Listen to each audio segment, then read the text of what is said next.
I cannot believe what I'm looking at right now. Breaking news. The Mercury are acquiring Alyssa Thomas from the Sun. The 5-time All-Star is now heading to the desert. Woo! Wow. Just wow. I don't even know the details. I don't know if they released the details yet. But before we get into anything, it's a short edition of Welcome to FIFA Fridays. like I don't even know how to feel about this. Like, how do y'all feel about Alyssa Thomas going to the Mercury? Like, for one, the Mercury was a bad team as it was. Like, I don't know. Like, I'm okay. Just off the top of my head, since I didn't put no thought into it really, without even knowing details, this is one of those situations where it's either gonna work extremely well or extremely bad. Now, the reason why I think this doesn't really help the Mercury as good as people might think is because of the way Alyssa Thomas plays. She likes to, push up the pace, speed up the tempo, and with Diana Taurasi aging, with Brittany Griner, Kalia Kappa, that would be a perfect situation for her. But who's the playmaker now? Because it used to be Diana Taurasi. You're not going to take away from the veteran. She's not letting that happen when she's on her way out. She's trying to squeeze the game for everything it got. We know how that worked already with the pros. The ego is a real thing. So she, Alyssa Thomas. But then Alyssa Thomas got that masculine energy to her where she might just come in and try to dominate. It could get real bad real quick is all I'm trying to say. So we'll see how that works. I don't know if Wnba, because you got to include them as a package deal, which is another weird part about the WNBA I don't like.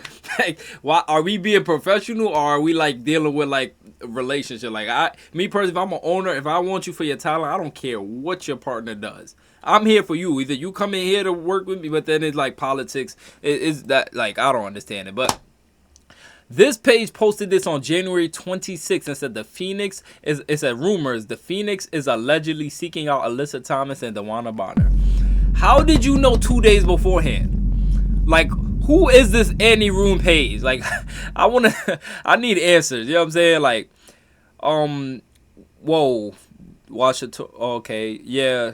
Okay, let's see what else they talking about. They might have some more. Like, you look at, I don't even know if this is a girl. It says the Annie Room, so I'm assuming it's a girl. Said, maybe now you'll believe my sources. With a wink emoji and a kiss emoji. Like, I don't know who this person is.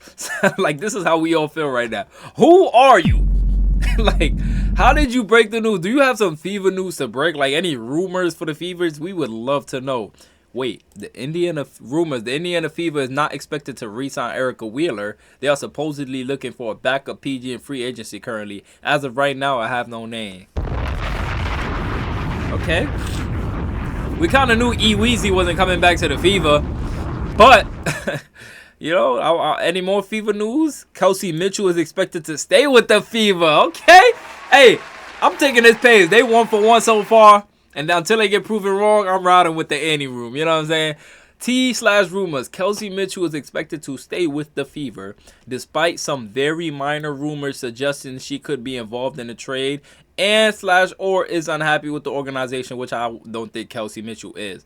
For all intents and purposes, you can consider Caitlin, Aaliyah, and Kelsey as the core, the big three indeed. All three of them at once. Why not? You know what I'm saying? Like, we really have a legit big three, and I could even go as far to say big four with Lexi, because I love what player Lexi is developing into, a 3-and-D player. You know what I'm saying? Like, Lexi get that rock. She can put the ball on the floor. She catch it, shoot, let it fly. Like, no matter what, we can't let Lexi go either.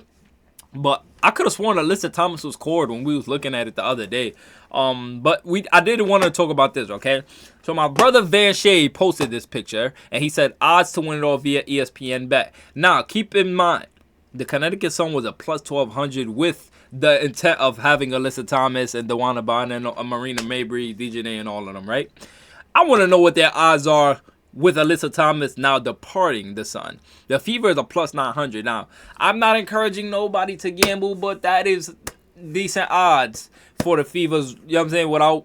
Because if we sign somebody who's like a high caliber player, these odds are going to drastically improve.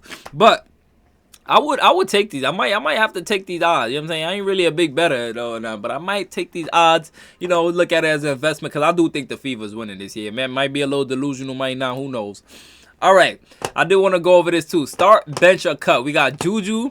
We got, I think this is Hannah Hidalgo, and we got Paige Beckers. I want to hear y'all comments, okay? Who y'all starting? Who y'all benching? Who y'all cutting?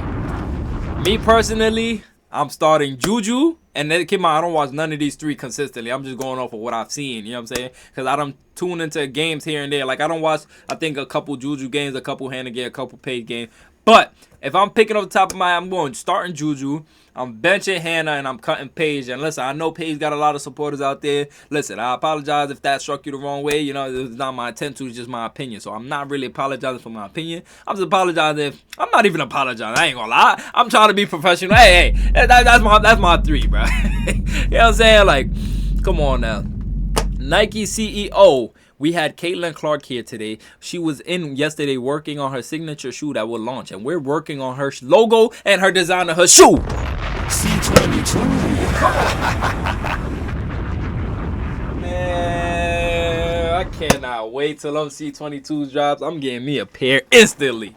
Instantly. Speaking of instantly, my package did come today. Y'all see the Fever hat. And I don't know if y'all can see the back. Look at the back. Hold on. Y'all can see the back? Oh, hopefully y'all can see that. Ooh, yeah, that back look. You know what I mean? Double-sided beanie. I might flip it to the back, flip it to the front. You know what I'm saying? Depending on the reaction. But this is a fire hat. Look at the packaging it came in. Hold on. Let me not leak my address or nothing. But look at the packaging that it came in. This is amazing, dude. Like, what? Yeah, that just fire. You know what I'm saying? Anyways, yeah, let's watch this real quick. Nike is looking ahead.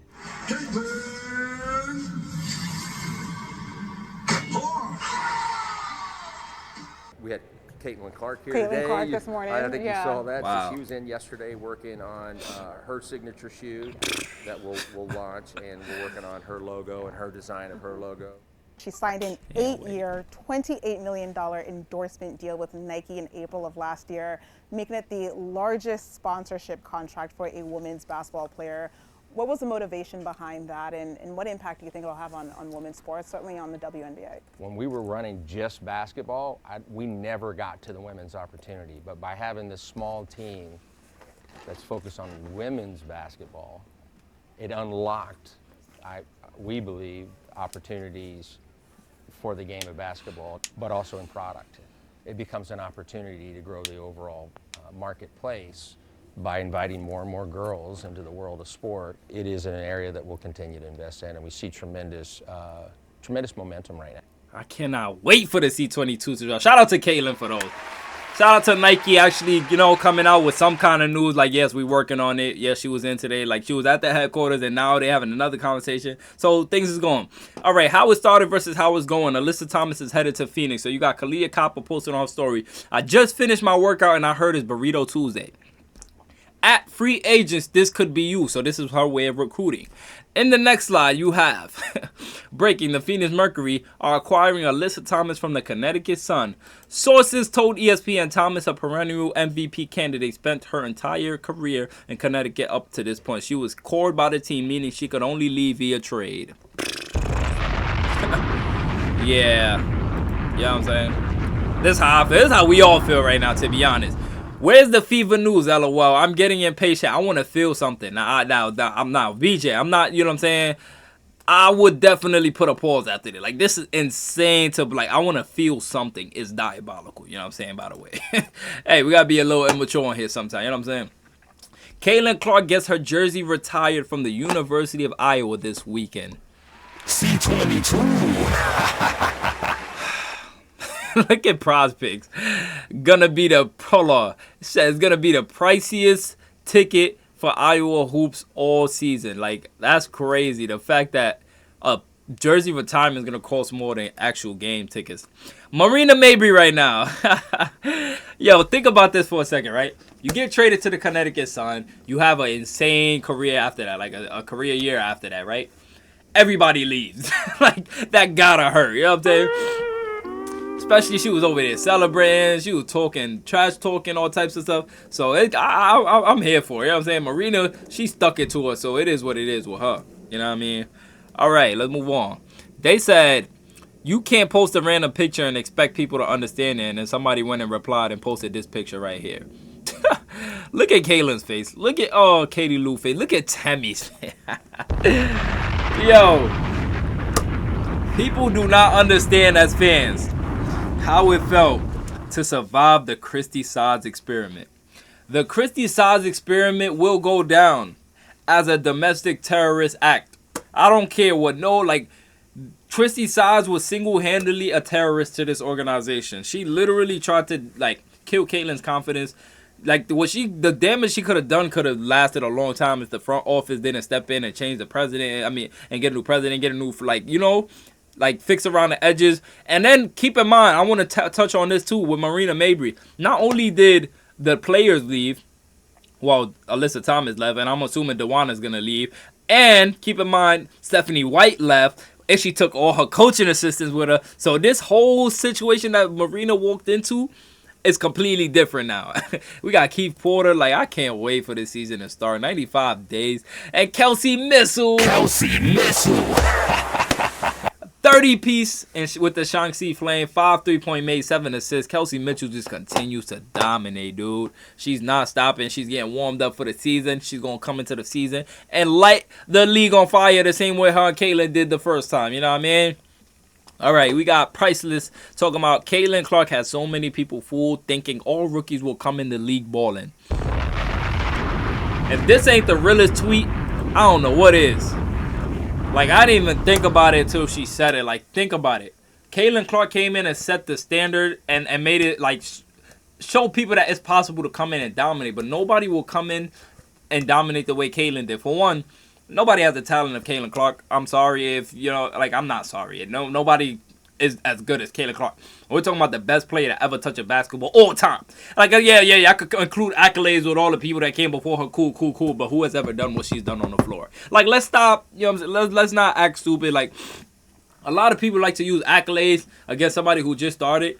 But when this person just started and is already doing better than this person did with that whole body of work, what do you think the ceiling is? Caitlin Clark's floor is another one ceiling. Keep that in mind, all right? That's a bar. What else we got here? We got Grace Berger. A little bit of everything from Grace Berger. And Orman Spor's win in Turkey. She had 14 points, 9 rebounds, and 6 assists, and 3 steals. Now, what stands out to me is the 6 assists, the 3 steals, the 9 rebounds. Anybody could score. But she flirted with a triple-double, and she was playing defense. I'm going to be honest, I haven't seen Grace Berger, and keep in mind, I started watching the FIFA in around June, and I think that's when Grace Berger was, out of the rotation by that point, or she was barely getting play. So I didn't really get to see as much Grace Berger as y'all have, and I would love to do a Grace Berger evaluation. I might have to dive into that for this actual FIFA Friday on Friday that's coming up. I might look into Grace Berger. If not, we definitely going to look into Grace Berger. But short Fever Friday today, you know what I'm saying? I just wanted to get y'all something out. I just wanted to speak on that. Y'all let me know. Y'all can tag me on X, by the way. Blame Venom on X. Y'all can follow me. Tag me on X if y'all want. If y'all see something y'all want me to cover, I will bookmark it and react to it on stream. You know what I'm saying? I'm going to see y'all in the next Fever Friday. It's your boy Venom. I love y'all. Let's go. 95 more days, baby.